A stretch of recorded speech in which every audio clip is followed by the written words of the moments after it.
വിശുദ്ധ മർക്കോസ് എഴുതിയ സുവിശേഷം അധ്യായം 13. ദേവാലയത്തിന്റെ നാശത്തെക്കുറിച്ച് പ്രവചനം. യേശു ദേവാലയത്തിൽ നിന്ന് പുറത്തു വന്നപ്പോൾ ശിഷ്യന്മാരിൽ ഒരുവൻ പറഞ്ഞു, ഗുരു, നോക്കൂ, എത്ര വലിയ കല്ലുകൾ, എത്ര വിസ്മയകരമായ സൗധങ്ങൾ. അവൻ പറഞ്ഞു, ഈ മഹാസൗധങ്ങൾ നിങ്ങൾ കാണുന്നില്ലേ? എന്നാൽ ഇവയെല്ലാം കല്ലിന്മേൽ കല്ല് ശേഷിക്കാതെ തകർക്കപ്പെടും. വേദനകളുടെ ആരംഭം.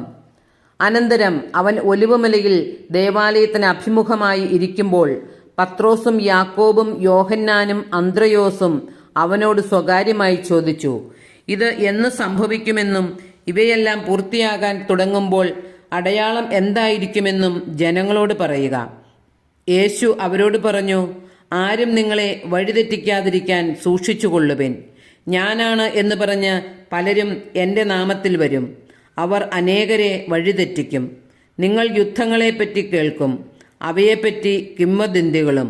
അപ്പോൾ നിങ്ങൾ അസ്വസ്ഥരാകരുത്. ഇതെല്ലാം സംഭവിക്കേണ്ടതാണ്, എന്നാൽ അപ്പോഴും അവസാനമായിട്ടില്ല. ജനം ജനത്തിനെതിരായും രാജ്യം രാജ്യത്തിനെതിരായും തല ഉയർത്തും. പല സ്ഥലങ്ങളിൽ ഭൂകമ്പങ്ങളും ക്ഷാമങ്ങളും ഉണ്ടാകും. ഇതെല്ലാം ഈറ്റുനോവിൻ്റെ ആരംഭം മാത്രം. നിങ്ങൾ ജാഗരൂകരായിരിക്കുവിൻ. അവർ നിങ്ങളെ ന്യായാധിപ സംഘങ്ങൾക്ക് ഏൽപ്പിച്ചു കൊടുക്കും. സിനഗോഗുകളിൽ വെച്ച് നിങ്ങളെ പ്രഹരിക്കും. ദേശാധിപതികളുടെയും രാജാക്കന്മാരുടെയും മുമ്പാകെ എനിക്ക് സാക്ഷ്യം നൽകാൻ നിങ്ങൾ നിൽക്കും. എന്നാൽ ആദ്യം എല്ലാ ജനതകളോടും സുവിശേഷം പ്രസംഗിക്കേണ്ടിയിരിക്കുന്നു. അവർ നിങ്ങളെ ഏൽപ്പിച്ചു കൊടുക്കാൻ കൊണ്ടുപോകുമ്പോൾ എന്തു പറയണം എന്ന് വിചാരിച്ച് ഉത്കണ്ഠാകുലരാകേണ്ട. ആ സമയത്ത് നിങ്ങൾക്ക് ലഭിക്കുന്നതെന്തോ അത് സംസാരിക്കുവിൻ. നിങ്ങളല്ല, പരിശുദ്ധാത്മാവായിരിക്കും സംസാരിക്കുക. സഹോദരൻ സഹോദരനെയും പിതാവ് പുത്രനെയും മരണത്തിന് ഏൽപ്പിച്ചു കൊടുക്കും. മക്കൾ മാതാപിതാക്കന്മാരെ എതിർക്കുകയും അവരെ വധിക്കുകയും ചെയ്യും. എൻ്റെ നാമത്തെ പ്രതി നിങ്ങളെ എല്ലാവരും ദ്വേഷിക്കും. അവസാനം വരെ സഹിച്ചു നിൽക്കുന്നവൻ രക്ഷ പ്രാപിക്കും. ഭീകര ദുരിതങ്ങളുടെ കാലം. വിനാശത്തിന്റെ അശുദ്ധ ലക്ഷണം നിൽക്കരുതാത്തിടത്ത് നിൽക്കുന്നത് നിങ്ങൾ കാണുമ്പോൾ വായിക്കുന്നവൻ ഗ്രഹിച്ചു കൊള്ളട്ടെ. യൂദയായിലുള്ളവർ പർവ്വതങ്ങളിലേക്ക് പലായനം ചെയ്യട്ടെ. പുരമുകളിലായിരിക്കുന്നവൻ താഴെ ഇറങ്ങുകയോ വീട്ടിൽ നിന്ന് എന്തെങ്കിലും എടുക്കാൻ അകത്ത് പ്രവേശിക്കുകയോ അരുത്. വയലിലായിരിക്കുന്നവൻ മേലങ്കി എടുക്കാൻ പിന്തിരിയരുത്. ആ ദിവസങ്ങളിൽ ഗർഭിണികൾക്കും മുലയൂട്ടുന്നവർക്കും ദുരിതം. ഇത് ശീതകാലത്ത് സംഭവിക്കാതിരിക്കാൻ പ്രാർത്ഥിക്കുവിൻ.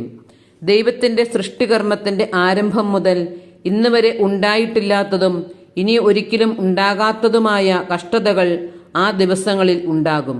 കർത്താവ് ആ ദിവസങ്ങൾ ചുരുക്കിയില്ലായിരുന്നെങ്കിൽ ഒരുവനും രക്ഷപ്പെടുകയില്ലായിരുന്നു. എന്നാൽ തെരഞ്ഞെടുക്കപ്പെട്ടവർക്ക് വേണ്ടി അവിടുന്ന് ആ ദിവസങ്ങൾ ചുരുക്കി. ഇതാ ക്രിസ്തു ഇവിടെ, അതാ അവിടെ എന്ന് ആരെങ്കിലും പറഞ്ഞാൽ നിങ്ങൾ വിശ്വസിക്കരുത്. കാരണം കള്ളക്രിസ്തുമാരും വ്യാജപ്രവാചകന്മാരും പ്രത്യക്ഷപ്പെടും.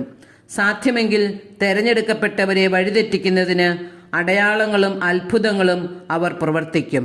നിങ്ങൾ ജാഗരൂകരായിരിക്കുവിൻ. എല്ലാം ഞാൻ മുൻകൂട്ടി നിങ്ങളോട് പറഞ്ഞിരിക്കുന്നു. മനുഷ്യപുത്രന്റെ ആഗമനം. ആ പീഡനങ്ങൾക്ക് ശേഷമുള്ള ദിവസങ്ങളിൽ സൂര്യൻ ഇരുണ്ടുപോകും, ചന്ദ്രൻ പ്രകാശം തരികയില്ല, നക്ഷത്രങ്ങൾ ആകാശത്തു നിന്ന് നിപതിക്കും, ആകാശശക്തികൾ ഇളകുകയും ചെയ്യും.